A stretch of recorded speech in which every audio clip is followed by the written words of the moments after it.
Program. Let's hear some clapping. Let's get excited about Tony coming into the room, and let's welcome. They went crazy. How you all doing? How you all doing out there, Dreamforce? Thank you. Please grab a seat. So after that introduction by Mark, we have a lot of history together, and I'm very grateful for the kind words he said. I have had the privilege of interacting with him, knowing him indirectly for about 25 years, and certainly directly for the last 15 years of this journey. And it's so amazing to watch Dreamforce grow from 1,300 people to 135,000, 5 million people online. This man has created like a festival. It's like a music festival for geeks. Excuse me, I mean techies. We're all techies, right? And it's pretty amazing. Can we have a hand for Mark for this creation he's done here called Dreamforce? It's truly amazing. And what touches me most about Mark is his commitment to really find a way to add value. We all know in this room, there's only one way you succeed long term. Anybody can get lucky, do something for a period of time, but real success in any measure whatsoever comes when you do more for others than anybody else. There's no other way to do it. You find a way to add more what? Value. And if we find the way to add more value, we can be superior in the marketplace, but we can also be superior in our own lives. We can enjoy our lives at a different level. We can have a different set of pride that isn't fake, it's not ego. Ego is when you try to make it better than it is, and you know the truth is it's not. But when you really are in a position, when you're in a position where you own what you're about, and you know what you're here to deliver, and you deliver it on a significant scale, then you have an opportunity to really experience not only success, but fulfillment. And this conference has gotten bigger and bigger, not only in its size, but also in its impact. And so I'm really privileged to be back with you here. And I know you're working to raise 1 million meals. And I'm very, very into hunger, to say the least, primarily because I was so hungry at a stage of my life. And my life was completely changed because when I was 11 years old, we had no money and no food. And we'd gotten used to that, but it was Thanksgiving, which makes it more emotional. And my parents were saying and doing things that after you say them, you can never take them back. And it was very profoundly painful, obviously, for myself as the oldest and trying to keep my brothers and sisters from hearing it. But it profoundly changed me because that day something changed my life, and it was somebody simply coming and delivering food. And it wasn't the person, wasn't giving it, it was a delivery guy. And it wasn't a happy moment for my father. It was interesting.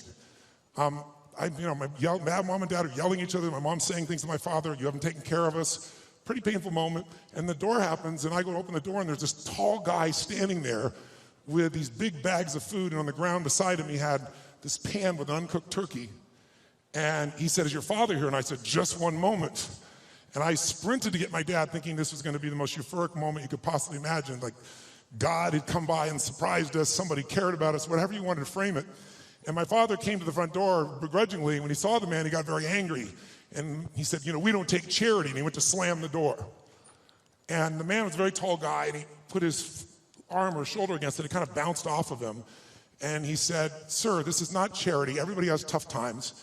And somebody knows you're in need, and they want you to have a beautiful Thanksgiving. Please accept this gift. And my father got even more intense and started saying, I don't accept charity. And this time the man put his foot there, and it bounced off of it. And then he said something to my father that I thought my father would hit him. He looked at my father and said, and he looked at me in the background and said, don't let your family suffer because of your ego. It was intense words to say. My father didn't know what to do. He grabbed the food, he slammed it down and slammed the door. And I tell you the story because everything in our life is controlled by 3 decisions. And those 3 decisions I'd like you to look at today because I really want to deliver for you. I didn't come here to do a speech. I love Mark dearly. I really want to serve you, and you all are giving the greatest gift you have, your time. You can get your money back, but you can't get your time back. And so I really want to serve you. And I think one of the most powerful things we could do to serve you is have you become clear of what the controlling force is that's controlling the quality of your life. And you and I both know it's not the amount of money in your pocket. It's not who you know. It's not even what you've been through. It's really the decisions you make moment to moment about a couple of different things. And the 3 decisions I made in that moment that I'd like to pull your attention to just real quick are, in this moment you're making these 3 decisions, by the way. The first one is, what are you going to focus on? In that day, my father focused clearly on the fact that he had not taken care of his family. And whatever you focus on, you're going to feel. In fact, many of us in this room, who's ever focused on something, you were thinking something horrible was going to happen, you experienced the pain of that failure or that challenge in your life, and then it never ever happened. Who's had this experience? Say, I. And if things aren't bad in your life, you can always think of shit that hasn't even happened yet and feel bad in advance. But many people do. Because whatever you focus on, you'll feel. Write it down. Focus equals feeling, because if you start to take control of your focus, you take control of your life. But that day he focused on the fact that clearly he had failed his family, and that was the meaning. The second decision you make is, what does it mean? As soon as you look at something, think about something, focus on it, you gotta decide, what does this mean? Is this the beginning or the end? Is this punishment and reward? Is God trying to hurt me or trying to challenge me? Or is this nothing to do with God? I was just being a lazy bastard. Right? The meanings we give to things control our life. If you think it's the end of a relationship, are you going to behave the same way as you think it's the beginning of a relationship? In the beginning of a relationship, when you're totally in love with someone, what will you do for them? Tell me, what will you do? Oh, come on, guys. What will you do when you're totally in love? Shout out, what will you do? What? What? Make the sound of what it's like when you're totally in love, out of your mind. Just go ahead and make that sound like a primal sound of what that feels like. Just go for it so we get some energy in this room. It's been a long time for some of you, I can see really clearly. Let's try this time. How about totally in love and passionately desiring this person? Like you can't wait to touch them, make love to them, be with them. Make the sound of what that would be like. Go ahead, nice and loud, go ahead. So when you have the meaning that this is the beginning of the relationship and this person's the most incredible thing, and you will do what for them? What will you do? Anything. What if you were that way with your client? What if you're that way with your internal customers, called your partners? You go, well, we'd have real sexual problems with HR, that would be the real challenge. But if your commitment was the same, when you're in that place, you do anything in the beginning of a relationship. In the beginning of a relationship, if your partner said, would you take out the trash? What do you say? Take out the trash. Happily. But after about 7 days or 7 weeks or 7 months or 7 years or 70 years, one day someone said, would you take out the trash? You go, what do I look like, your janitor? You go, what happened to our passion? I'll give you a clue. If you want a relationship to last, if you think it's coming to the end, do what you did in the beginning and there won't be an end. Because when you think it's the beginning, you behave differently than the end. The meaning we associate to things controls our entire lives. It's not that your mother or father died that's giving you suffering. Certainly that's painful. It's the meaning you think it shouldn't have happened. And when we take control of the meaning, it's the only thing we can control our lives. We can't control events. And we're living now where technology is happening so rapidly. It's magnificent what it does for our lives. But we all know with that technology, our psychology is not developing as rapidly. And as a result, the world's changing. And there are a lot of us that have learned to engage with technology and use it to maximize, most people in this room. But there's lots of people who use technology to disengage, to be harmful to themselves and to other people. It's not a one-way street. So I'm interested in how to maximize the psychology side, and that's why I'm sharing this with you, so you can increase both your leadership skill, but who do you have to lead first to be effective, my friends? Who? Yourself. And so good to see. What's controlling you? Well, what I'm focusing on is controlling me. You can focus on something and make yourself crazy. You can focus on something and make yourself great. In this moment, you could be worried about Ebola, because we all know it's coming. People are freaked out all over the world. 36,000 people die a year of flu, and the whole world is focused on Ebola. Because the news is not designed to inform you, it is designed to startle you. Because that's how you sell things. So if you let someone else take control of your focus, your life will be in someone else's hands. So first decision is what you're gonna focus, second meaning. My father that day focused on he hadn't taken care of his family, and the meaning was, I know what it was because he said it out loud, that I'm worthless. Now when you come up with a meaning, it produces an emotion. And if you and I wanna look at the quality of our life, there's only a way to define it. One way really, that's real. How do you feel every day? If every day of your life you got $1 billion and every day you feel guilty or angry, by the way, nothing worse than an angry rich man or woman, isn't there? You just want to slap them, don't you? How do you have the right to be angry? But they find a way. But if you got $1 billion and you're angry and you're pissed off and you're guilty all the time, what is the quality of your life? Angry, pissed off, and guilty. If you have nothing, I live in Fiji a portion of the time. I have a home there and a resort there and kind of 2 families of villages there that I interact with the last 25 years. And when you go to Fiji and you walk down the street or you drive by, people jump up and they yell, "Bula, bula, bula," which means welcome, be happy, we love you. And you drive by 5 minutes later and they jump up, "Bula, bula, bula." And you're going like, what drugs are they taking? No one's paying them. But they're so happy. They're in such a different state. They've learned to focus on something else and come up with a different meaning for life. But if the meaning is it's the end, if the meaning is that you're dissing me, if the meaning is you don't care, whatever meaning we come up with, that affects the third decision, which is what am I gonna do? And what people do is based on the meaning, since the meaning creates emotion. right? You can be miserable no matter what you have, and you can be euphoric having nothing. We all know it's true. In fact, is it possible to learn to for example, all hell could be breaking loose around you, and you could just be sitting in a chair in this centered space, all hell breaking loose, and you could still feel great? Is that possible? Yes or no? Yes or no? Sure, but you and I live in a Western culture. Well, if you sit and bliss out, people come and take your furniture. So we have to be good at not only controlling the internal world, but our external world. And that's shaped by what we do. And what people do is based on their emotions and also their role models. So I thank you, Mark, and I thank all of you that are role models for people, where you show people that success does not mean taking, that success can mean truly growing and giving. That money, resources, and opportunity are things to be shared. They're things that are tools for a quality of life that you're able to enhance for people and for yourself and your family. Pretty beautiful thing. My father that day decided what to do was, if I failed and I've been worthless to my family, I must leave. And he did. And to me, it was the worst day of my life. I'll never forget it. I loved him more than anything. I had 4 fathers. He's the one I finally got attached to. I was like, Mom, I'm confused. But then finally, years later, I got the benefit of it, because out of all those experiences and all that pain, that day I made 3 different decisions. First decision is I just decided to focus on something different than him, and that's the power we have. We get to decide what to focus on, and my decision number 1 is I want to focus on the fact there's food. What a concept. Pretty cool. But the most powerful thing to change my life was meaning. I said, what does this mean? Because my father had always said, my mother had always said, nobody gives a shit. Nobody cares. Don't care about anybody, they don't care about you. And that day I had physical evidence. Those you bringing food, I want you to know that's not just food. That's called love for someone. That's called hope for someone. That's called surprise for someone. And that day for me, I went, strangers care.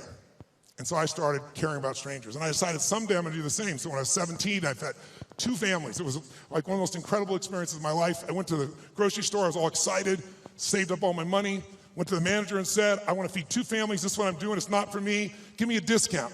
And he gave me 10%, and I thought, cheap bastard. But I went out and I delivered this food, and ironically, I called this church and I asked in the barrio, a particular place, where are some families in need? They gave me 2 names. I put on t-shirt and jeans. I wasn't going to be acknowledged. I also didn't want someone to be insulted, because I saw what happened to my father. And I wrote a note, said, this is a note from a friend. And I said, I just want you to know, we know you're having difficult times. Everyone does at times. And I want you to have a beautiful Thanksgiving. And please feel loved, take care of your family, and someday, if you can, do well enough to do this for one other family and pass it on. But love a friend. And I had it written in Spanish as well. And I'll never forget, first place I pull up, this rotten old van, stick shift van, that I borrowed from a buddy of mine, with all these bags of food. And I went into this place and got out, pulled up this little tiny building, really tiny, knocked on the door, and when I knocked on the door, this little woman opened the door. It was probably half my size, which is not hard. I'm 6'7", so she's like 5'2", and she looked up at me like this, and she saw the groceries, and she screamed. And she started grabbing my head and pulled it down and kissing me. And I was like, no, no, no, delivery boy, delivery boy. And she goes, no, God gift, God gift, God gift. And she didn't speak English, so I handed her the note. She read the note, she crying again, started trying to kiss me again. I said, no, no. She goes, God gift, God gift. So I pointed, where do I put this? In this tiny little room, there's a table there, I put the food down, and I went over to get some more groceries. And when I did, 4 children come running out. And one hits my leg and wouldn't let go.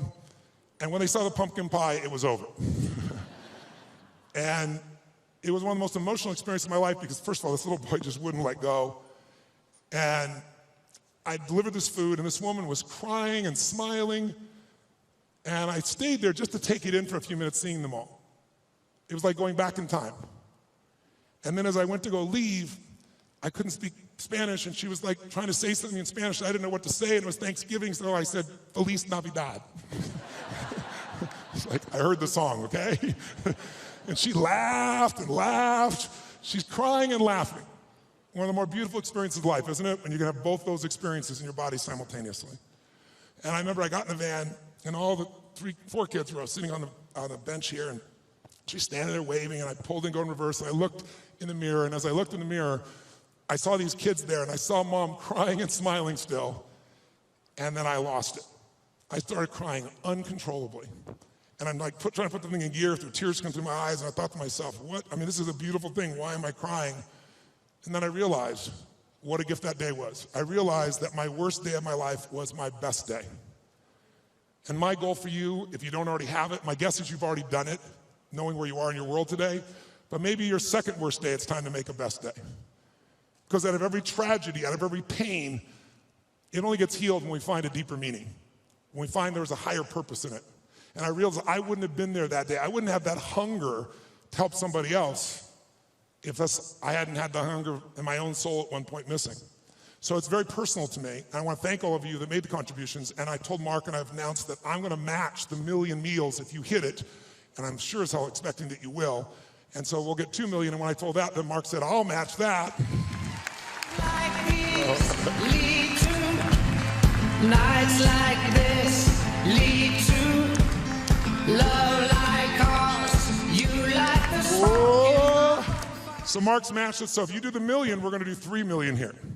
So that's the way to play the game, I think. Just raise the game together. And so I'm excited about what that possibility is. And I'm personally also, November 18th, I'm going to feed 50 million people. I've fed 42 million in my life. And the reason I tell you this, and I'll get off the soapbox, but I want you to just think about what's going to create meaning for you. Because money by itself won't do it. But impact will. And impact can be with your own child, spending more time with it. It doesn't have to be anything to do with contribution any other way. You can contribute to your own family. But contribution is what makes us feel fully alive. And I'm doing that because, I don't know if you're aware of it, but a year ago, last summer, Congress cut the budget for what was traditionally called food stamps by $8.7 billion. By the way, $8.7 billion is the equivalent of every family they support going without food for 1 week a month for 12 months out of the year. And all the nonprofits are trying to support that. So I'm partnering with Feeding America, and I started writing this book, and I thought, I'm going to donate all the profits of the book. I'll feed 10 million people.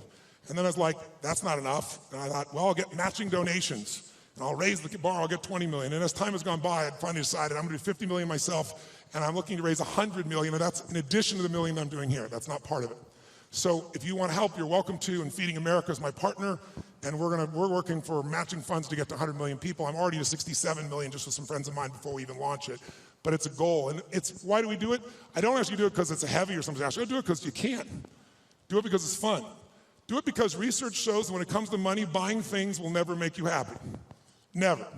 Doesn't mean you shouldn't have some nice things. I have some nice things, I'm sure you do too. But it's not going to give you happiness. Buying experiences can make you happy, by the way. People who say money doesn't matter, they don't know where to shop. Because there's some experiences you can buy that are extraordinary. Who's got some experiences, some trips, some things you've done with family or friends that will live with you for years? Who knows what I'm talking about here, right? Those things, that money can be a really valuable tool there.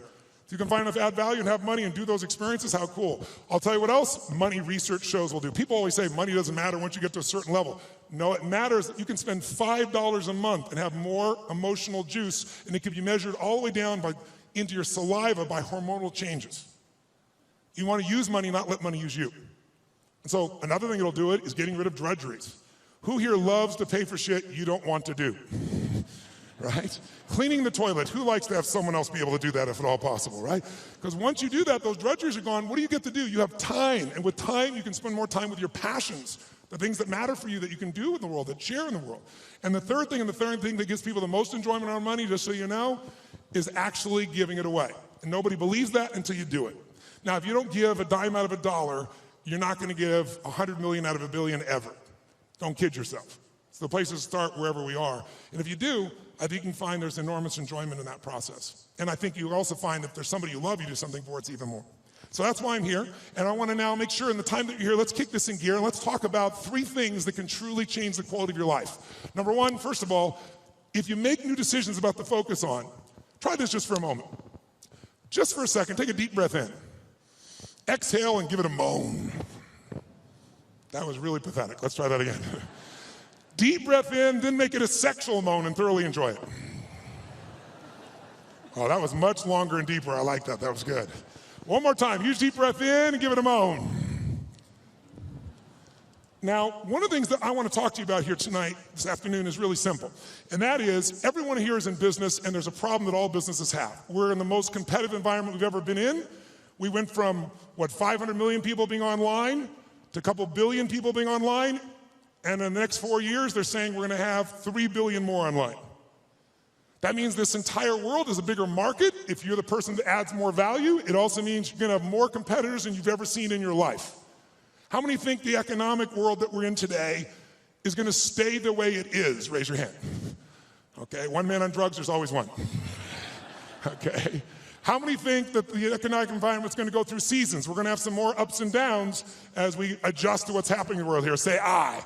Well, then if we know that, our goal, you and I as leaders, should be to anticipate that. In fact, everyone in this room is a leader of something, whether you're the leader of the company or whether you're a leader of a department or whether you're a parent or hopefully you're a leader and not a follower. If you're a leader, you've got to exercise that skill. And so I want to talk to you about that and one of the most important skills at that. But most people don't exercise that leadership because they're dropping behind in their skill sets. And I'll give you an example of what I mean. How many of you in this room, I want an honest answer. I'd like you to yell the answer and raise your hand if you would, please. How many of you in this room have ever experienced the absolute total humiliation of playing a video game against a child? Scream I if you've done this experience. Oh, come on, let me hear you. What happens when you play the child? Who always wins? Come on, who wins? Always. Why? Is it because they're faster? Is it they're smarter? They're younger? Their neurons are functioning at a quicker tempo? Here's how it usually works. You're a mother or father, you're an uncle or an aunt, you're a grandfather or grandmother, you're a friend of the family, you're looking for a gift. We live in a tech world, in a world where today children play with an iPad and learn how to use it before they know how to tie their shoes. How different is that world? I was with Mark yesterday with his daughter for her six-year-old birthday, and we're talking about things, and she's got these Legos, and a friend of ours says, oh, my 6-year-old goes on the iPad, searches on YouTube for videos on how to build cool stuff using Legos, and starts to study how to build all these structures. That's the world we're in that our kids are in at 6 years old. And imagine what else they're searching for and finding at 6 years old. It's a wild, wild world. So here we are with this technology, and most of us are not seeing what it's doing for us. So you sit down with this child who's high-tech, you're not. Even the techies in this room aren't usually as gamers. I know there are plenty of gamers in the room, but there's plenty of not. And then what does the child do? The child says, oh, come on. You go, look, I'm not good at this. This is for you. Come on, uncle. Come on, auntie. Come on, mom. Come on, dad. It's my birthday. It's Christmas. They use the guilt approach, don't they? And what do you find? You finally break down. Okay. Now you should know you're being set up when they go, you go first. Right? And they go, look, it's really simple. You just shoot. You just shoot these guys, and it all drops down, and you think, okay, I'm going to show this little bastard I can do a thing or two here, right? Take out the gun, you shoot, and you're dead in 2.3 seconds. Whose experience is? Say I. Now what happens to the child? And about 45 minutes later, you get your second turn. Am I right? And then you're really pissed. You're dedicated. You're devoted. You're focused. You're going to take this thing out. You last 4 seconds and you're dead. Out of the side of the head. The kid. 45 minutes again. Who's had this experience? Say I. Why does the child always win?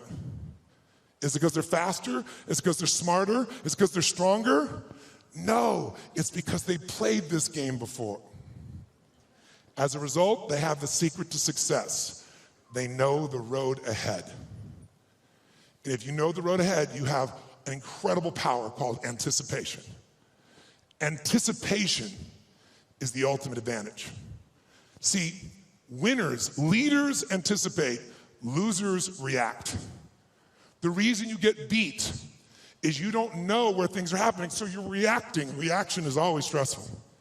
And yet so much of our life is predictable if we just were to study it, not be caught up in our day-to-day.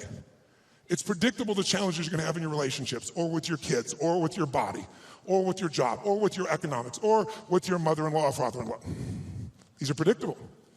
And if you were to anticipate these things and put a strategy in place, you could take it all out and have the quality of life that you deserve. In business, it's everything. Those that anticipate, those that lead, and then there's those that follow. The followers are the reactionaries.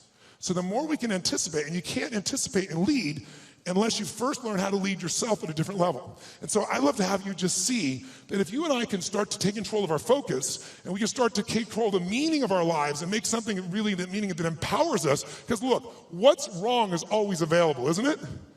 There's always an Ebola, a bird flu. There's always something that's going to kill the entire human race tomorrow on TV. And then there's your life. What's wrong is always available, and so is what's right. And you have to take control of that focus, because otherwise you become the follower and you get to live your life. Even though you're a smart person, we're all smart, but it's easy to get led astray by everybody else's focus, isn't it? and then all of a sudden let them create the meaning for us. And then all of a sudden we're settling for a life far less than what we desire or deserve. So my approach is really simple.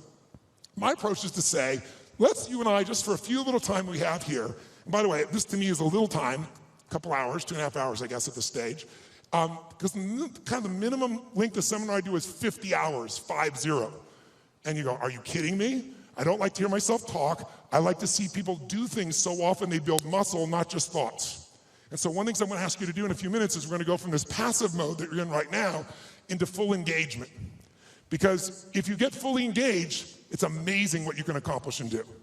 When you're partially engaged, you get a little bit of result. When you're disengaged, we all know what you get, nothing.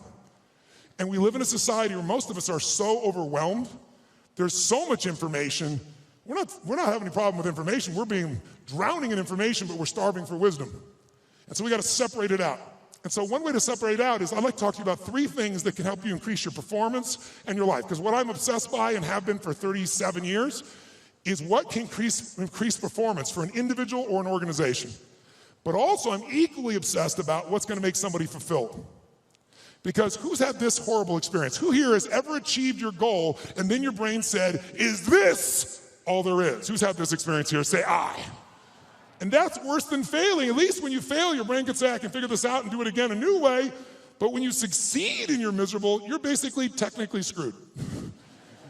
So what I want to make sure that you and I do is we set ourselves up to be able to win. So there's 3 things I'd like to walk you through. 1, I'd like to walk you through how to the competitive edge that's going to get you both the performance you want at the highest level and also the fulfillment you want. Because if you want to know my view, I can tell you there's 2 master lessons in life. Lesson 1 is the science of achievement. If you want an extraordinary life, if you want a magnificent life, which by my definition has nothing to do with me, it's life on your terms. Some of you, what's an extraordinary life? It's having a cool little company. For some of you, it's having a big billion-dollar company. For some of you, it's not a company, it's 3 wonderful children that you totally love and adore and spend time with. For some of you, it's poetry. For some of you, it's making a difference in the environment. It's different for all of us. It's life on your terms. But if you're gonna have an extraordinary life, you need to master, number 1, the science of achievement, which most of you are damn good at or you wouldn't be in this room, right? You know how to go from where you are, have a vision, make it real. Speeding that up, that's my business.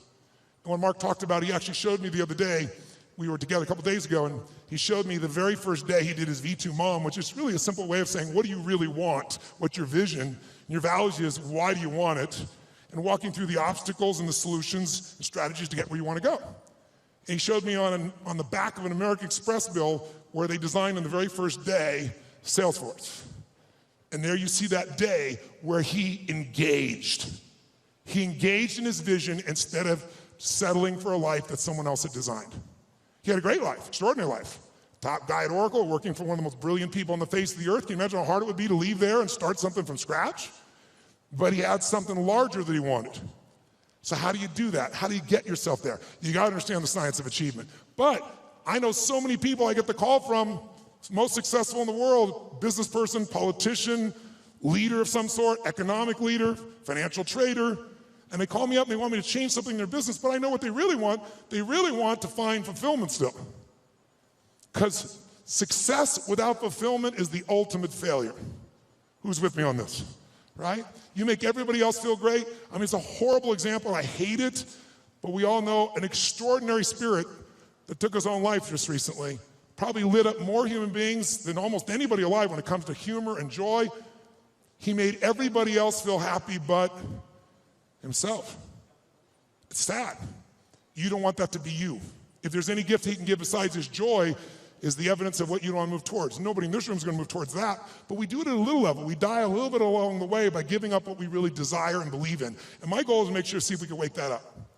So, and by the way, fulfillment is as unique as there are people. Achievement, there's laws, right? You do this, money, there are laws. Your body, there's laws. We all have biochemical, special, unique identities, but there's certain fundamentals. If you do them in mass, you're going to be overweight. If you do them differently, you're going to be fit and strong. Same thing with money. But fulfillment is as unique as art. Art is what one person thinks is beautiful, somebody else can think is ugly, and that's perfectly fine. Have you ever gone to an art museum and you see this big red square and they go, $10 million, you go, you gotta be kidding me. $10 million for that freaking square? I'll draw you a square. But someone else, no, look at the texture, the taste, the flavor. I can taste the paint from here. They have a different way of being fulfilled, right? So those are the two kind of lessons of life. So this is what I'd like to do to help you with both those today, if you want to play with me. Number one, let's take a look at what will give you the edge. Who's up for having a competitive edge in anything you do? Say I. And it's not BS and it's not positive thinking, it's something you can test, because the edge is what's going to get more out of you. Second, I'd like to show you how to create a breakthrough. Who here has an area of your life where there's something you've struggled with for a while, and you're sick of struggling with it, and you're sick of making excuses, and you want to actually change it today? Who's got one of those in your life? Say I. If you want to play full out, I can show you that. And the third element really affects the other two, and it's really the one that affects business and life, and that's the power of engagement. All of these are tied to engagement. And I'll tell you what triggered me on this, is thinking about how could I add the most value here. And engagement is one of those, new flash words in the corporate culture we all hear about. Oh, full engagement, partial engagement. But it's really true. Engagement plays such a huge role, and some of the studies that are out right now are mind-boggling. Have you seen the recent studies that they've done? 142 countries asking workers around the world, how would you describe yourself? Fully engaged, partially engaged, disengaged, aggressively disengaged. And guess what they found out? Throw it up there. Around the world, in 142 countries, they found out that 13% of employees worldwide said they were actually engaged in their work. Now, for us in this room, you'd say that's absurd, there's something wrong with the survey. Well, you'd be right. In a room like this, it's full engagement, or at least a lot fuller engagement. America has the highest engagement of any country in the world, it's 29%, which sounds so much better when you hear 13. So which would you rather have, a punch in the face or a kick in the stomach? But let's flip that around and say, what does that really mean? It means 71% of people are disengaged at work in the richest, most powerful, most influential country in the world. It's mind-boggling. Now, if it was only one study, you'd say, oh, it was a partial, but you can see study after study coming up with similar numbers, slightly off, but pretty much the same ratios. Now, here's what's really interesting. Of those 71%, there's a group in there, about 24% of them, that are actively disengaged. You know what that means? That means they hate what they do, and they hate you. Now, this is pretty important, isn't it? They hate what they do, they hate you, and they will actively work to disempower the organization. Who has ever bumped into one of these humans? Raise your hand, say I. Okay, so when you bump into these humans, it's not usually a pleasant experience, and we all know they're out there. And by the way, how much damage can they do in a world that has, social media everywhere, where good news travels fast and bad news travels faster, and people don't care what the truth is afterwards. It's a cool story, it makes it go. So this is an area that if you're going to change your business, you got to make a difference. So here's what I'm looking at. What makes the difference in people? What makes the difference in an organization? And I would submit to you that it isn't getting a head start. You can find individuals who you give everything to. You can love on them, give them a great education, they get a great economic background, and can spend the rest of their life going in and out of rehab. Who's seen this before, knows what I'm talking about? Say I. On the other hand, you see people that life's kicked in the face, somebody's been abused mentally, emotionally, physically, you name it, and they become the Oprahs of the world. So it's certainly not, advantage does not come because you were given something. And by the way, in business, advantage doesn't come because you have most resources. Companies with most resources don't win. The most resourceful companies win. The most resourceful companies are the ones where employees are the most engaged. And it's statistically proven. You look around and you say, who had the lead? Well, before YouTube, there was Vimeo. They had a year jump. Pretty much the same technology, just didn't engage as many people. Before Google, there was, what happened, Yahoo? If you're out there, what the hell happened to you people? Right? Before Facebook, there was, what happened to MySpace? Facebook was more engaging. Engagement is really the new factor. Being able to be fully engaged. And by the way, in your intimate relationship, how important is engagement? Some guys go, very important, I want to put it off as long as I can. No, I don't mean that. Full engagement in that area is going to determine the level of fulfillment you have or don't have in a relationship, right? The more engaged somebody feels that you are with them, the more energy you have, the more connection you have, the more aliveness you have.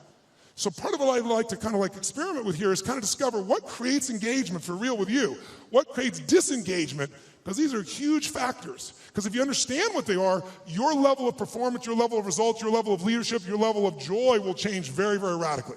Who's with me that engagement is not just a term, but something that can make a difference in your body? Let me see a show of hands. Say I.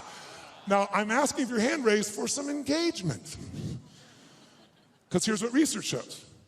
If you listen to me passively as I'm talking here, guess what? Within a month, if you just listen, sit passively, which most of you are doing, there's nothing wrong with this, what you've been doing your whole life, what you've been taught to do, you'll remember about 10% of what I say 2 months from now, which basically means you wasted your time today and I wasted mine. 10%. How many came here because you want to learn something, do something, change something, make something stronger or better? Say I. If that's true, then if all you do is take notes, which I don't see anyone barely doing, oh, thank you very much, a few of you. I stand corrected. Then nudge the people on either side. What's wrong with you, bitch? Come on, where's the notes? Right? Because I don't know anybody who's got that great a memory. In my entire life, I've kept journals.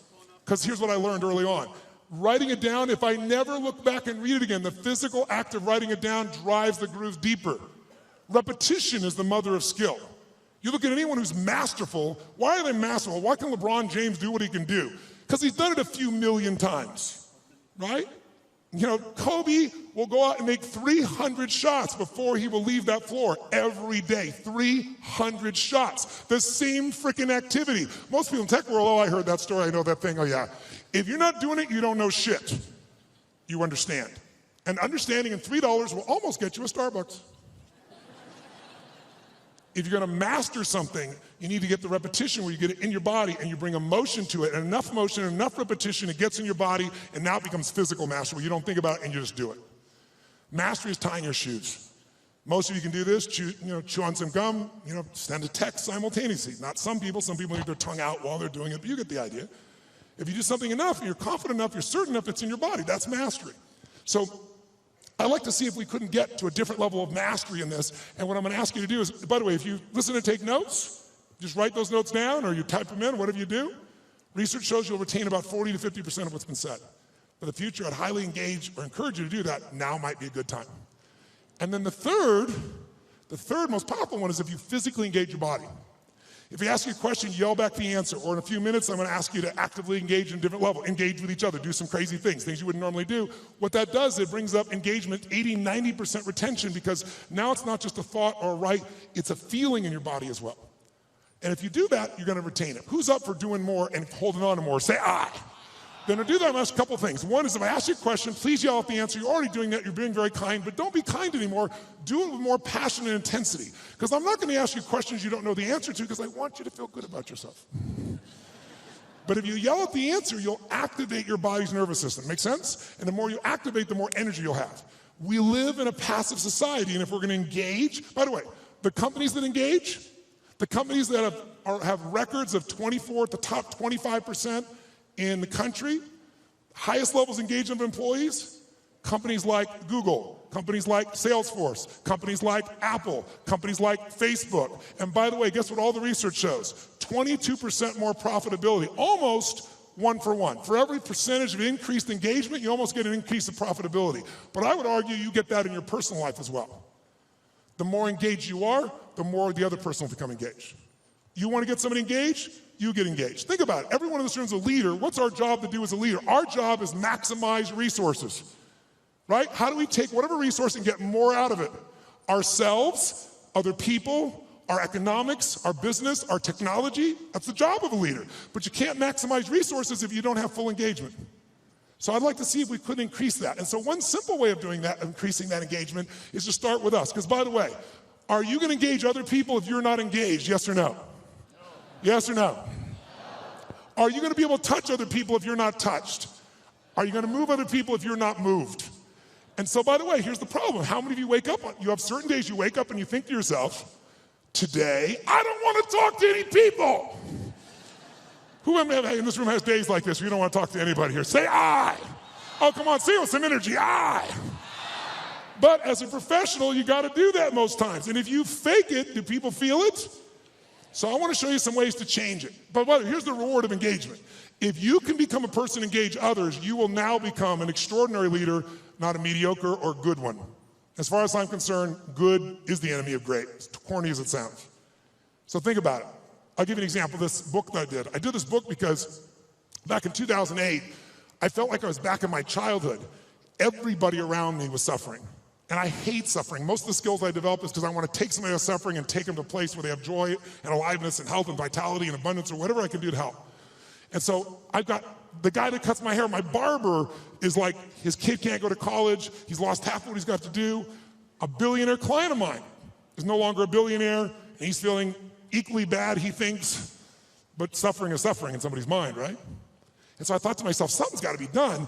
And you know, like most of us, somebody's going to do something. In 2010, when things actually got worse and the system wasn't changed, I started reading everything I could read, started watching everything I could watch, and I watched a documentary called Inside Job. Anybody here see Inside Job? If you didn't see it, it was Matt Damon did the documentary on it, and it won the Academy Award. And it actually walked through systematically and showed how the entire world economic experience, our entire economy as a world, was almost destroyed by a few people, and they identified who they were, how they did it, they documented it all, and then they showed what happened to them. And what happened to them, does anybody know? No, not nothing. Nothing would have been a reward compared to what they should have got. They were actually put in charge of the turnaround. And they were given your money and mine. We were taxed so they could put their money back where it belonged. So at the end of this film, depending upon your personality, if you haven't seen it, I should warn you, you'll have one or two reactions. You'll either be very depressed or very pissed. I was on the piss side. I was so angry, and I thought to myself, nothing's been done. This is insane. And something's got to be done. I thought, you know, everybody says something can be done, but what can I do? And I thought, you know what? I've got access. For 21 years, most people think I'm the happy, bouncing around, positive thinking, screening guy on an infomercial from 20 years ago, but I have continued to grow. Not taller, hopefully. But in all that time, for 21 years, I've coached Paul Tudor Jones, who's one of the top 10 financial traders in the history of the world. He's a man who's made more money than almost anyone on earth, along with George Soros and a few other names you may know. But Paul's really unique in that Paul found himself in a position that in 1987, when the stock market crashed, the largest percentage in a day still to this day, he made 20% when the whole world was losing everything. He made 200% that year for his clients. Just unbelievable. And then it was like the guy that walked on the moon. What do you do if you walk on the moon? You see that, you know, you look at that incredible view of the earth. It's you seeing it, it's not a photograph. You come back to the earth, you shake the president's hand, you have a ticker tape parade. Now what do? And a lot of those astronauts, if you know the story, actually became depressed because they didn't have what I call a compelling future, something to look forward to. So Paul had a little fall back, and I was called in to turn him around. Came in and started studying everybody around him, figured out what it took to do it, and built a strategy to put him back in state. He's been successful and made money every year for 21 straight years. Every single year. There's no one in his class that's done that. No one. Pretty amazing. I was with him to give example. We were together in, back if you remember, in the tech bubble of 2000. It blew up. Paul made money. Right by him, side by side, every single day. He's emailing me every single day. I'm talking in some ways, communicating, or I'm going to see him every 3 or 4 months to be there in person to make sure we keep tweaking the system. I'm not there to be a positive thinking coach. He didn't need that crap. I'm a prepare for anything coach. How do we figure out the strategy? I've always been a strategist. I've never believed in positive thinking. I never told people you should go to your gym or go to your garden, better yet, and chant, there's no weeds, there's no weeds, there's no weeds, there's no weeds. I'm like, here's the weed, let's pull it out. That's what I do with him. 21 years. 21 years includes 9/11. And when the whole markets are blowing up, making money. 21 years includes everything we saw in the subprime crisis, making money. It includes when we all went through the drop in gold, those are associated to it not long ago.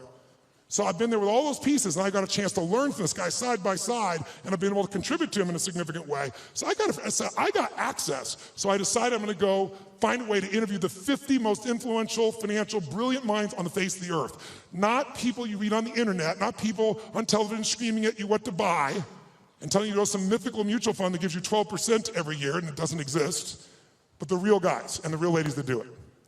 But how are you gonna do that? How? I'm gonna call up to Tony Robbins. I'd kind of like to come interview you. You're worth $27 billion and I'd like your time. You have to engage people. So I'm gonna show you some ways to do that. I'm gonna tell you when you can engage people, there is no limit to the resources you can access. If you want real wealth, wealth is access to resources. It doesn't have to own them all, just access to them all. You can do whatever you want, go wherever you want to go. That's real wealth. And you can do it if you can engage people. And engaging people is finding a way to meet their needs, not yours. If you meet their needs, your needs can be met as well.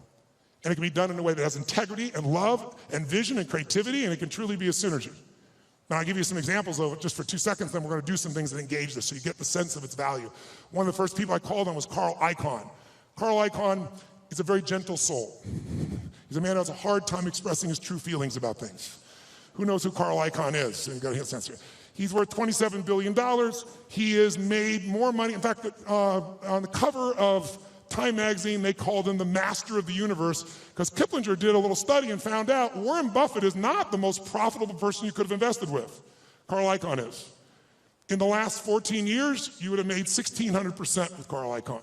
75% overall in the S&P with the ups and downs, right? Net, I'm talking about after inflation. If you had invested with him in 1968 in his company, you'd have an average return of 31% for all these decades, doubling your money every 2.6 years. If you were with Warren Buffett, you get a mere 20%.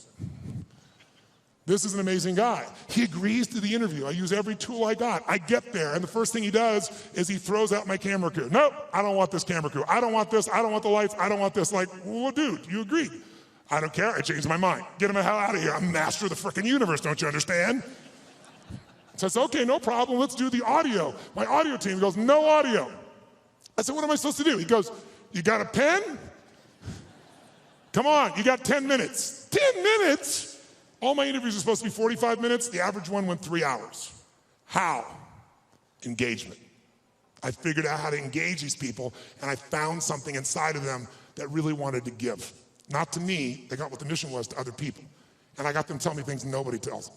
Jack Bogle, been in the business 63 years, showed up for 45 minutes, 4 hours later left his office. And afterwards he wrote a quote for it, and he said it was the most probing, most intense interview you had in 63 years. Provocative and probing is what he said. Now that says to me a pretty cool thing. That means I engaged him better than anyone in 63 years and got those answers, according to him, not according to me. Pretty cool. I went to a guy named Ray Dalio. How many of you know who Ray Dalio is in this room? Look how few people know Ray Dalio. Ray Dalio has been called the Da Vinci of investing. He's been called the Steve Jobs of investing. But most of you never hear of him because you couldn't access him in a million years. But if you're president of the United States, if you're head of the Fed, if you run China, you know who he is, and I'll tell you why. To work with Ray, first of all, for the last 23 years, he's made 21% per year compounded before fees. Through all those environments. Unbelievable. But here's all it takes to work with Ray. You need a $5 billion net worth, and $100 million is the initial investment, and that was 10 years ago, and now he won't take your money no matter how rich you are. You're talking to him, and he gets a phone call. It's the Prime Minister of China who wants some coaching.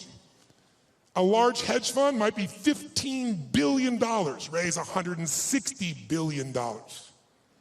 I got a hold of Ray. Part of what happened with Ray was he'd been a fan of mine, it turned out, for about 20 years. But what I did, I spent 15 hours to be ready to engage him. 15 hours of total immersion so I could pitch and catch with him. So I didn't just talk, I could do it back. He wouldn't just throw the ball, I could throw it back to him. And guess what? At the end, he has built something over the years called his all-weather fund, which is designed to make money no matter what market you're in. You don't have to know the markets. He said, what if I die? Someday I will. How my kids have money? How will my philanthropic areas have money? Here's what I'm gonna do. I'm gonna figure out why a balanced portfolio doesn't work in 2008 or 2000. And everything we've been taught about finance is wrong. And the Da Vinci of investing figured it out and has done it for himself for a decade and a half, and he tested it back to 1925, and it just makes money in any environment. So now his clients get to do it. Not the 1%, not the 0.0, the 0.001%.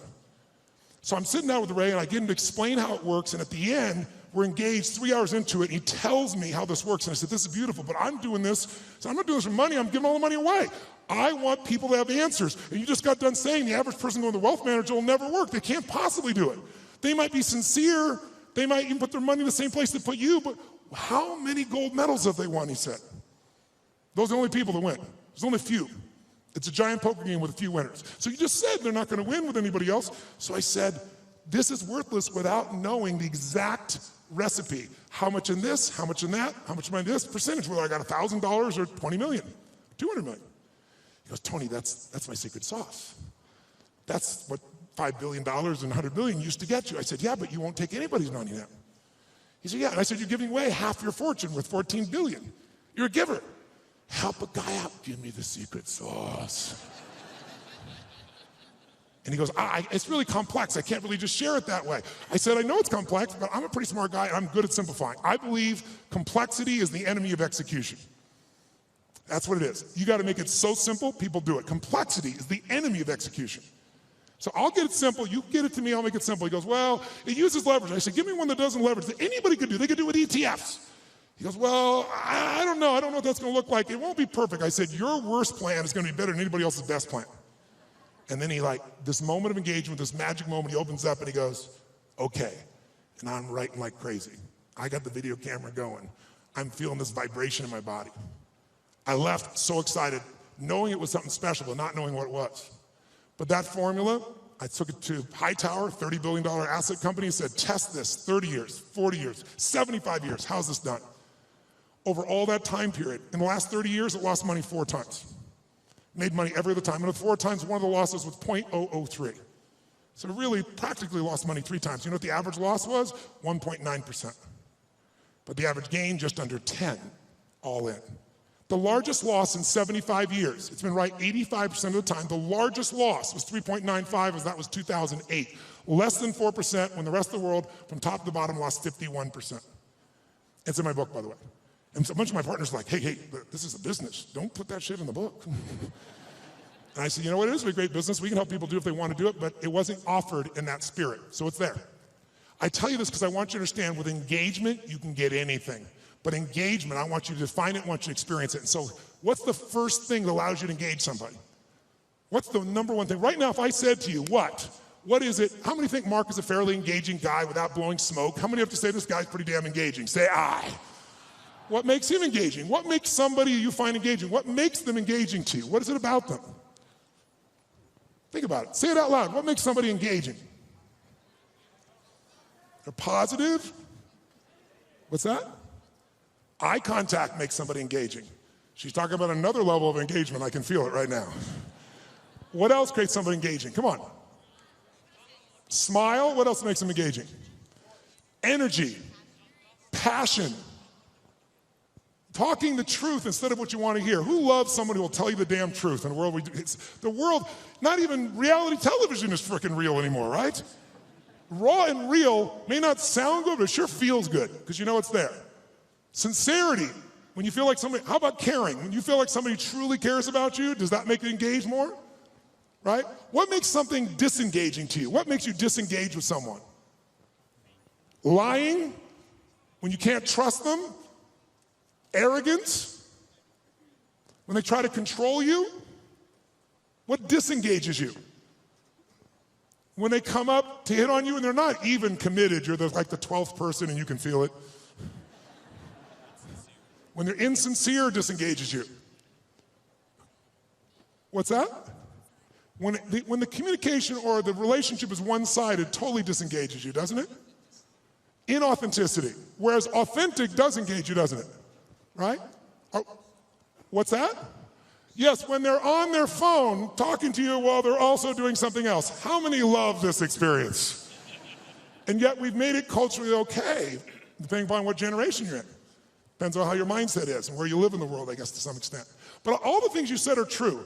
When you feel that someone cares about you, is interested in you, is sincere with you, shares the same interests, is trying to accomplish something, if there's that caring, sincerity, mission, passion, is passion something engages you, yes or no? And then disengagement's the opposite. But all of them start with one thing that I want to do right now so we can shift this gear, because you've been sitting way too long and so quietly, you've been so nice, but this passive learning has got to end now. I just did it so it wouldn't feel jolting when we began. Now we can step into the real game. And here's how I want to do that. First of all, energy. Energy is the base. How many agree energy is engaging? Say I. If you want to change something in your life and you are what I call energy poor, low energy, are you going to follow through, yes or no? You love your husband or wife, but you're exhausted. Love you, okay. There is no passion. There is no intimacy without energy, am I right? You're not going to go to build a business without energy. You see this crazy man, he's filled with energy, day and night and day. It's Richard Branson. How much energy does that man have? He's insane in his energy. Anybody I've ever met who really has this compelling ability to engage with people, it's energy. But are they born with it? Some maybe, most not. Because I've interviewed them, I've seen them. And I also see some of them like Richard. Richard is a ball of fire of energy, and then he's not. He's actually a very internal guy in many ways. He's external when he wants to go do something.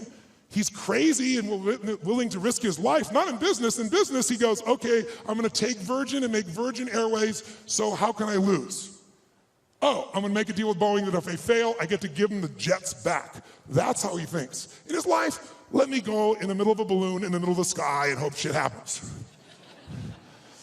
The point is, engaging people have that kind of energy. It doesn't matter who they are, where they have that kind of experience. So what you and I got to do is we got to tap that out. So how many of you have had times when you were in the flow, where energy was going through you? Like you didn't have to think about it. The right thing was said, the right thing came out of you. Who's been in this place before? Say I.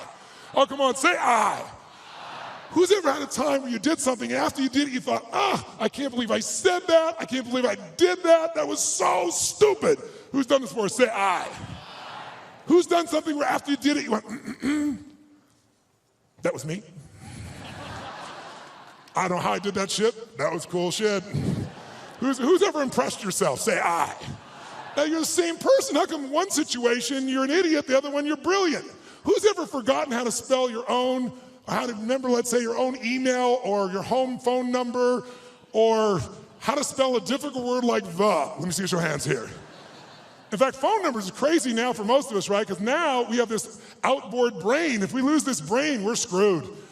I don't even know how to call my mom, for God's sakes, right? You don't know what to do when you don't have this thing. So the point of the matter is, if we increase the energy, it'll work. So now here's the thing. Where does energy come from? Does energy come from sleep? Yes or no? Really? Who here has ever slept 8 hours and still been tired as shit? Let me see your hands right here.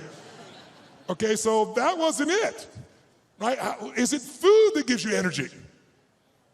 Really? Really? Thanksgiving's coming. I know what you're going to do, right? You're going to get to Thanksgiving. It's about giving thanks. You're going to take care of this nurtured body of yours. You're going to say, no, give me the vegetables, a little this, a little that, right? Now, what do people do at Thanksgiving? What do they do? Eat everything within reach. And when you're totally stuffed and you can't have another bite, and you say, I'll never what? I'll never eat again. And somebody goes, pumpkin pie? And you go, okay. Come on, who knows what I'm talking about here? And by the way, what happens after? You feel like going for a run? What do you want to do at the end of that meal? Tell me what. Who here has ever fasted for 5, 6, 7 days or more, gone on a fast? Does your energy increase or decrease as you no longer eat? Which one? Increases massively. So if it's not food and it's not sleep, don't get me wrong, those are useful, then what is it? The answer is, it's psychology. It's a mindset. It's a decision inside yourself where you say, I will no longer tolerate low energy in my life because low energy equals shit relationship. That's a technical term. Low energy means low, lousy business. Poor energy means I no longer have the impact on my children. Someone else with greater energy is going to. And if we can find a way to increase our energy, and here's the good news about it, it's psychology and it's movement. The way you move will create it. So I'd like to start out right now with no more passiveness, and let's get active. Who's willing to do this? Say I. Stand up, you've been sitting way too long. Stand up, shake your body out. Shake it out, come on, we've been sitting way too long. Shake it out, shake it out, shake it out. And then before we do anything else, just to get you going a little bit, stretch up a little bit here. Go over to one side and give it a nice deep moan like a little kid. Go, moan. Oh, come on, louder, moan the other side. Back, high-pitched moan. Forward, deep moan. Shake your body out a little bit. Now, here's what I like to do. Just get started. Let's set a new standard. And the way to do that with people like yourself who are completely non-competitive is simple. I want you to turn to someone next to you and I want you to point at them and go, I own you. Go ahead, try it. No. I mean, say like, I own you. Come on, do it again. I own you. That means I am challenging you, lazy, tired person. And here's what we're going to do. Emotion, listen to me now. How many would like to have more joy in your life, more excitement, more passion, more aliveness? Who wants more of this stuff? Say I. Can you have everything in your life work out and still be in a lousy state? Can you achieve your goals and go, woohoo? In fact, in our society, it's almost encouraged because if you do really well, who's ever lowered your enthusiasm about something you achieved because you didn't want to upset somebody else? Who's done this before? But by the way, it teaches your brain never to go for it, never to feel great. So the first thing I want you to do is really simple. I just want you to try not using your head, but just your body. And I just want you to just turn the person, point at them, go, I own you. Go ahead, I own you. Some of you have to join a group of 3. We're into that, go ahead. When I say now, I want you to literally try to outdo their body with energy. I want you to shake the building like you're celebrating the greatest sports victory of your life, like you had the greatest orgasm you've ever had. And you are like a little kid celebrating, not like a boring adult. Ready? Face the person. You're going to outdo them for 30 seconds. 1, 2, 3, go, go, go.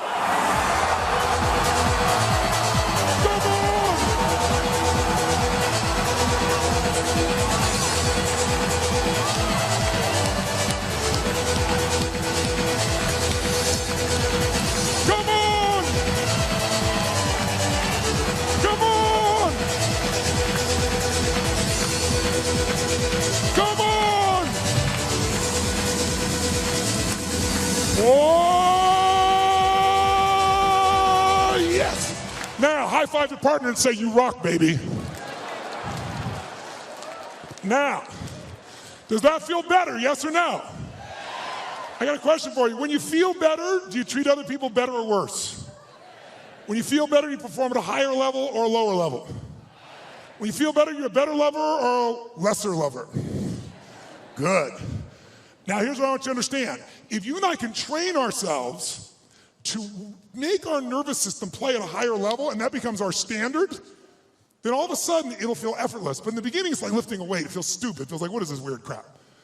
But I'm not into that. I'm not into positive thinking. I'm into results. Who's with me on that? Say, I. And every great athlete knows how to put themselves in state. Every great musician knows how to put themselves in a state. We need to be able to do it. And if you try to do it with your mind, you'll succeed sometimes and you'll fail others. Because your brain is always circulating, can always rationalize something, right?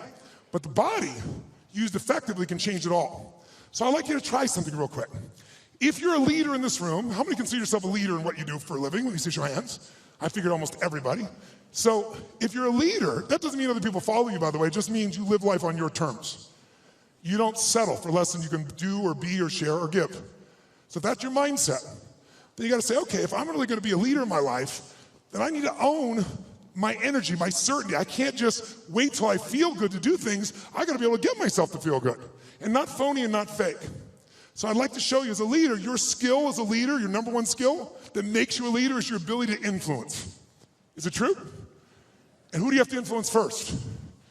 That's right. If you can't influence you, you're going to influence somebody else. But your ability to influence the thoughts, the feelings, the emotions, the behaviors of other people. If you do that, then you will be able to engage the world and yourself. So how do we do that? Well, to influence other people, hear me now, to influence other people, you have to know what already influences them. If you try to get your kid to clean the room the way it would work for you, I promise you it probably doesn't work that way for them. Everyone's different, but there are some universals, and one thing that influences all of us is our state. If you're in a pissed off state, if you ever had a friend do something nice and you're in a pissed off state and you snap at them and you feel bad later on, it was just the state you're in, who knows what I'm talking about here? Say, I. So we need to train ourselves to be in a better state. And the second thing that affects what we do long term, besides our state, that's what affects things moment to moment, is we all have a set of beliefs or expectations, or we might call it a blueprint for how life's supposed to be. When life is in alignment with our blueprint, we're happy. We're not, we're upset. Sometimes there's nothing wrong with life, we just need to update our blueprint. So for this brief session, let's start with just changing our state, and let's learn something about how your brain blueprints things. So I want you to try something with me. Take your hands out like this, and when I say now, I want you to bring them together like this. When I say now.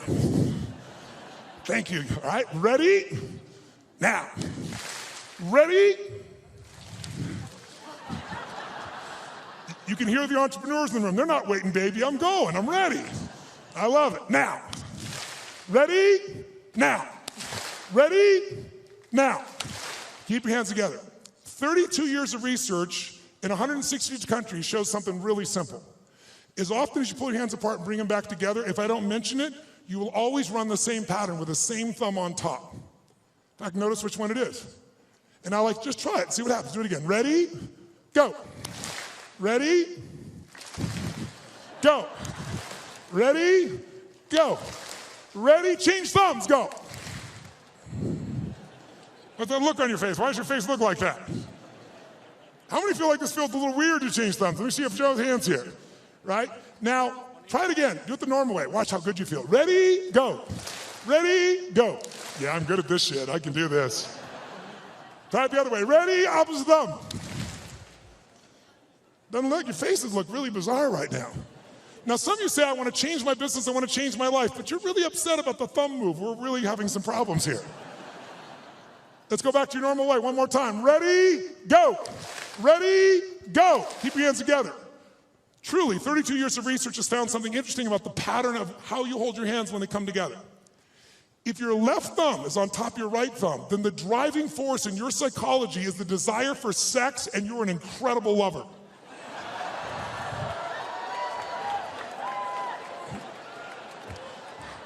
I saw that man change thumbs. I saw you change thumbs.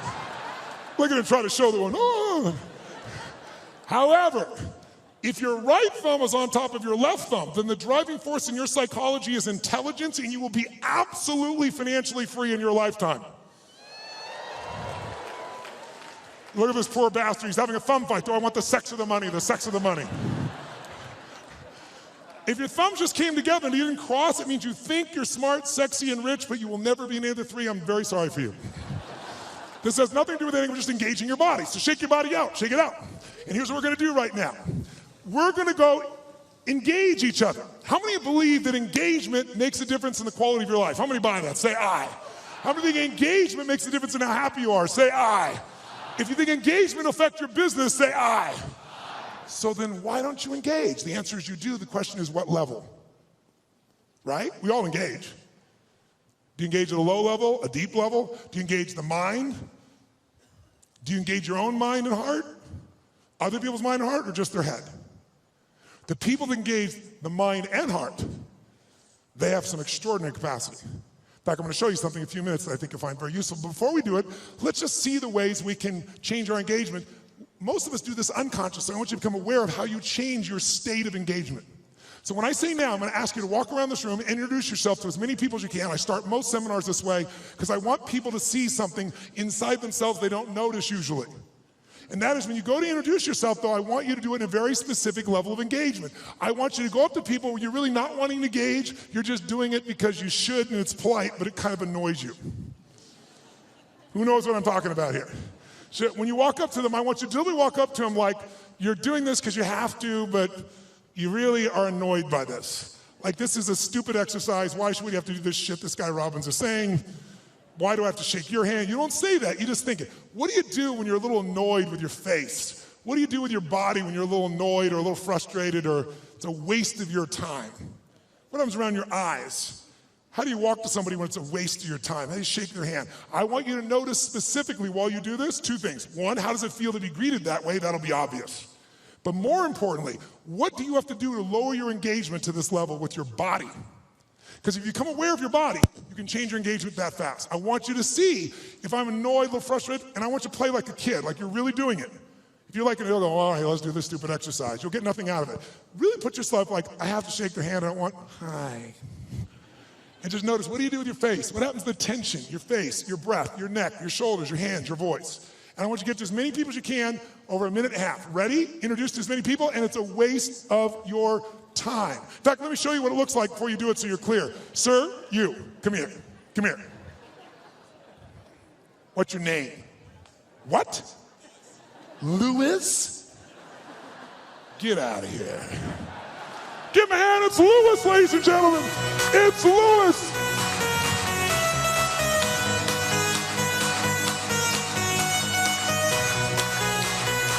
Oh, all right, get to as many people as you can now. It's a waste of your time. See what you do with your body. Go. Stop. Freeze. Wherever you are in the room, freeze. Shake your body out of that state.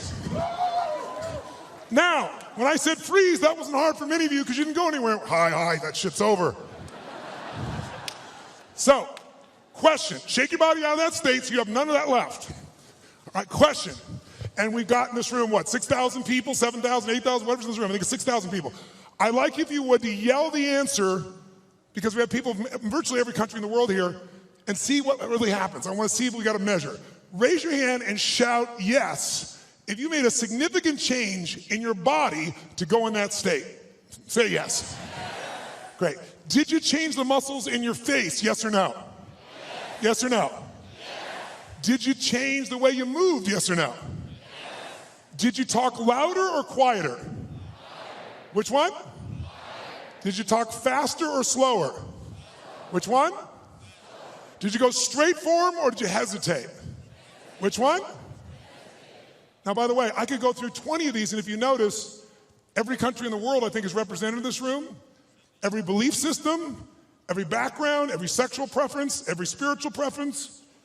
Everyone in this room is different, comes from all kinds of places. Every one of you to feel this way are doing the same things. Because the one thing that's universal in engagement is if you engage your body one way, you're gonna feel like shit. Another way, you're gonna feel incredible. But if you're unaware of it, you let the environment control you. Become aware of it, you can take charge. Like knowing the buttons to your brain. How many follow? Say I. So that's what that one does. Now let's contrast it to a totally different state of engagement. Who's ever wanted to engage with somebody?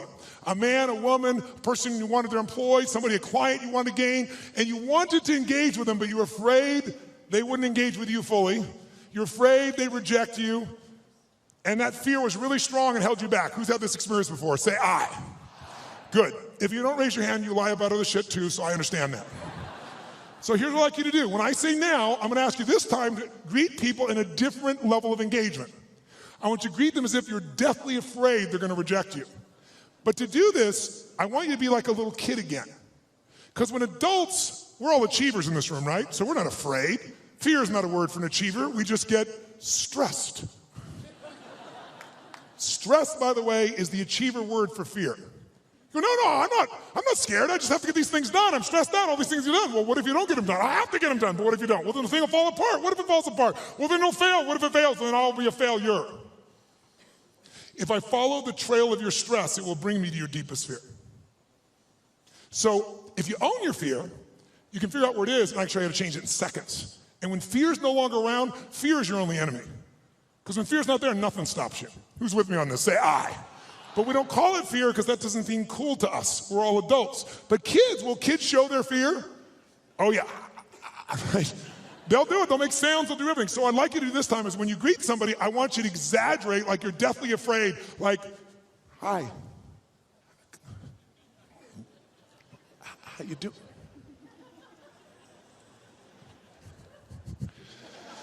I want you to exaggerate it so you'd see what you're doing on a very subtle level underneath. I'll show you an example. Who's ever watched the Winter Olympics on television and you're in your chair and watching somebody snowboarding or skiing, and as you're watching, feel yourself doing this?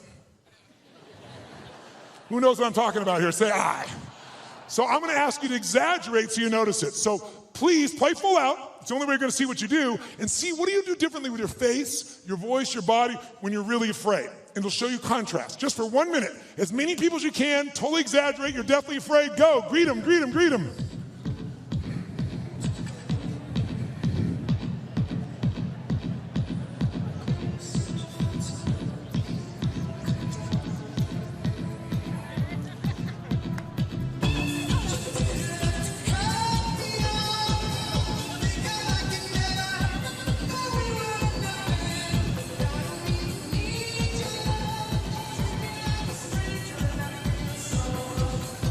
Okay, stop. Shake your body out, shake your body out. Now, nice and loud, did you use your body differently to go in this state, yes or no? Yes. Did you use the muscles in your face differently, yes or no, please? Yes. Say it again. Yes. Did you talk louder or quieter than you were annoyed? Which one? Quieter. Faster or even slower? Did you go for them faster or hesitate even more? Yes, was there tension in your body? Where? Yes. Now notice, you're hearing the exact same answer from me. I didn't tell you to do that with your body. I told you to be afraid, but you did the same thing with your body. We're all unique, but you have this gift that our Creator's given us called the nervous system. Use it one way, you'll feel afraid. Use another way, you'll be annoyed. Use another way, you can feel incredible. So let's find that. Shake your body out one more time. Shake it out like a little kid. This time when you go to greet people though, how many of you in this room own your own business? Let me see your hands. Own your own company. Let me see your hands. How many of you are leaders in a company where you have to lead and influence significant numbers of people? Good. How many of you in this room are parents? Let me see your hands. Good. How many of you in this room have a relationship with a human? Let me see your hands. Then this shit will work for you. So here's what I want you to do. This time when you go to greet somebody, I want you to do this. I want you to greet them as if, whether or not they like you or not, in the first 3 to 5 seconds of meeting you, is going to determine whether or not they do business with you or not, which is going to determine whether or not your kids eat next week. Okay? By the way, human beings never judge another person in the first 3 to 5 seconds of meeting them, would they? Would they? So and some of you don't have kids, so let's make the game more intense. If they don't like you in the first 3 to 5 seconds of meeting you, then everyone you care about dies like pigs in hell. That's all it is. Okay? That's how important. Let's see if you use your body differently if everyone you care about's on the line and they gotta like you in the first 3 to 5 seconds. Ready? Go, go, go. Oh, yes. Now, shake your body out. Does that feel better, yes or no? Yes or no? Did you use more of your body or less of your body? More of the muscles in your face or less? More of your voice or less? Did you talk louder or quieter? Faster or slower? Did you hesitate or go straight for them? Did you touch them? Did it feel good? Why? You should have seen who I touched. Why did it feel good? You forgot the lesson already. Because emotion is created by motion. And the more you use of the gifts that you've been given, the more of those gifts you experience. See, this is a gift that most of us don't pay attention to, especially in a world where everything we do is in a box. What do people do? They wake up, have a box breakfast, get in their box car, drive to their box office, type in a box, have a box lunch, drive back home in the box, turn on a box, go to a box and open up and get a cylinder to change their state. Right? It's like, that's crazy, right?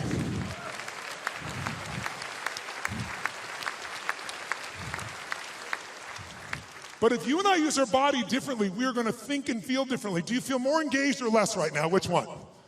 Did you engage others more or less? Now, by the way, was that the best way you could greet someone? By the way, did that feel, first of all, did that feel good? Yes or no? Make some noise if you enjoyed that feeling. Come on, make some noise. Right. So, question, was that the best greeting you're capable of giving a total stranger? Yes or no? Yes or no? Yes or no? Wow, listen, you hear some yeses and some nos. If you're saying no, that's not the best you could do, should we review the experience here for you? We said if you don't give your best, everyone you care about dies like pigs in hell, and you still didn't give your best. We need to talk. If you said no, I respect you. You know why? Because if you said no, that wasn't my best, you were being truly truthful, because whenever we get to what we think our best is, what do we always find? There's always what? Come on, guys. There's another level. Is it true? So if you said no, I respect you. So I'm going to ask you to take it up one more level. You say, what are we going to do? Get naked? No, no, no, no. What I want you this time is I want you to greet people as if they're your best, last person on earth you've loved, you've missed, your best friend, your lover. Be like, oh my God, look, it's Mary. There she is. Oh my God. Oh, wow.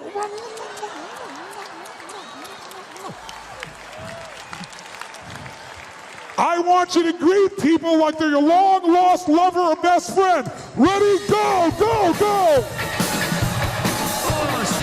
Oh, let me hear you, come on! Oh!